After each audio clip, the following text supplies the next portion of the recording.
Everyone turned to Wesley. You know this story?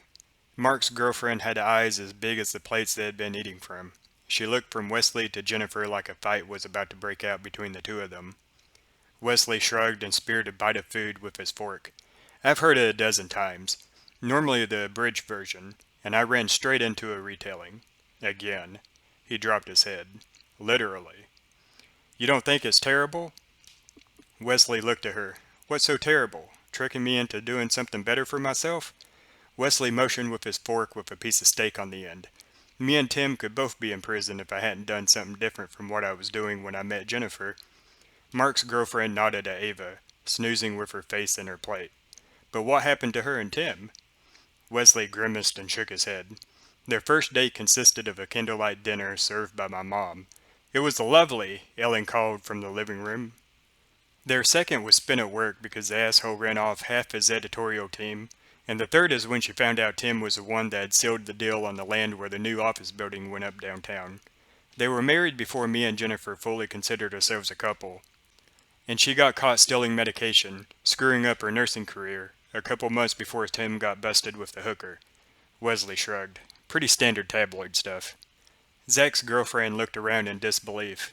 You don't mean that ugly-ass building they filled in the city pond for? Wesley nodded. I'm not sure how much the deal was for, but it was worth enough to label the pond an eyesore and allow 200 tons of rubble to fill it. Zach shook his head. Too bad Adam couldn't be here to hear that. He'd go nuts for the next half hour about the ducks, geese, and other animals that live there. Zach's girlfriend looked at him. Why isn't he here? He got on a PETA kick and caught something from experimental monkeys when they broke into a lab. He died in a rubber room about 2 years ago, ranting about the earth being flat and seeing how high he could tease his hair with his own excrement. Ellen entered the room, humming and dusting pictures of Tony that hung on the wall along with the bust of him on stands next to each door. The bust in the center of the food was left untouched. Everyone watched in silence until she exited to the next room. Wow, she's been doing that since he died. Mark's eyes watered. She must really miss your dad. I wish I missed my pillhead mom that much. The asshole put it in the contract. Wesley pointed at the huge pictures of Tony at either end of the room. This stuff has to stay up for 5 years after he died and has to be dusted 2 times a day. My parasitic uncle lawyer does a monthly check to ensure nothing has been removed. So, Mark counted silently. 3 more years of it? A touch more.